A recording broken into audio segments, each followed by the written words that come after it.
Imagine a world where every blade of grass waves in perfectly synchronized rhythm. This is the Blame It on the Ink Playhouse, a place to find by the bright, bouncy energy of a 1930s cartoon. Here, Despey the Rabbit and Chuck Chatterbox and Lucy Teacup spend their days in a loop of wholesome adventures. They chase toy robots through gardens and share picnics, all set to the cheerful brass of an orchestral fanfare. In this world, the physics are as flexible as the characters themselves. Anvils fall, bombs explode, and characters can fall from impossible heights, yet everything resets by the next frame. No one is ever permanently hurt. This repetition is the core of the cartoon's charm. It offers a comforting, flawless illusion where every problem is solved by the time the credits roll. But as soon as the cameras stop rolling, the upbeat jazz cuts out.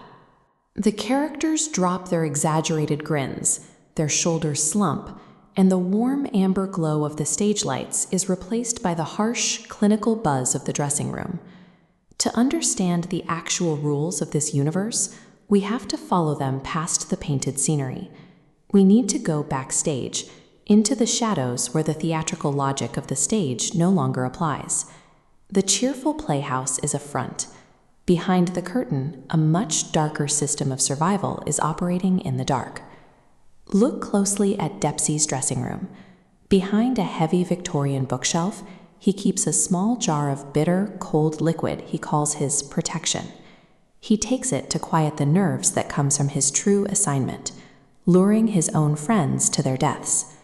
Hidden in a secret basement beneath the playhouse, Despey keeps a gallery of 43 photographs. These are the friends he has tricked over the last 20 years, characters he led to the edge of a cosmic void called the Rift and pushed into the green fog below.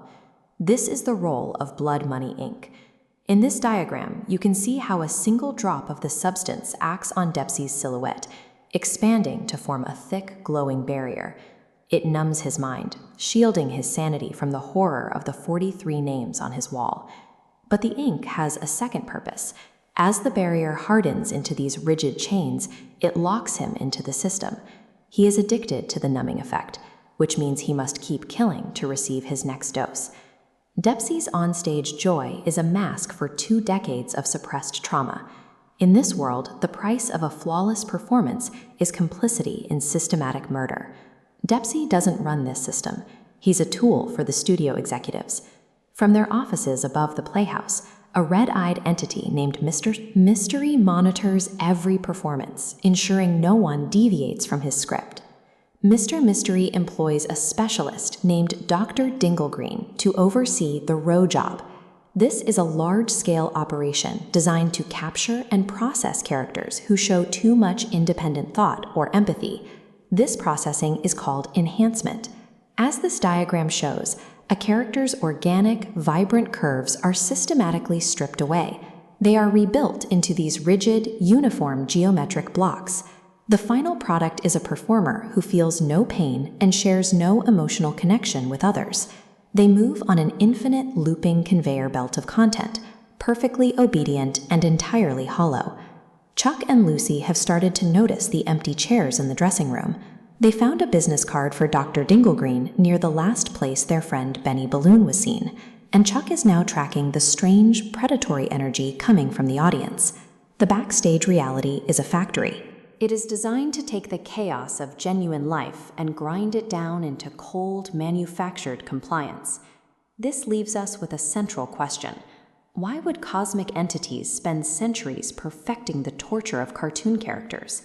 The targets are not in the cartoon world. These massive broadcasting towers are aimed directly at our world, pulsing hypnotic blue light toward us, the human viewers on the other side of the screen. This is how the empathy machine functions. The signal enters the human mind, depleting our natural empathy, while apathy takes over. The executives are building a network. As more people consume this media, they lose compassion, creating a population easy to manipulate. The cartoon characters provide the raw material for this process.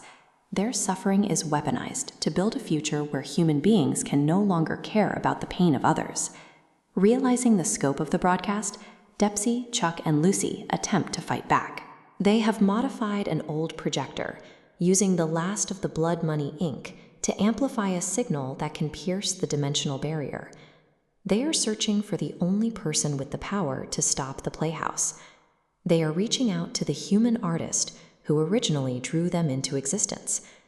When they look into the camera and beg for help, they are addressing you. They are trying to prove they are more than entertainment. The survival of these characters is tied directly to our own.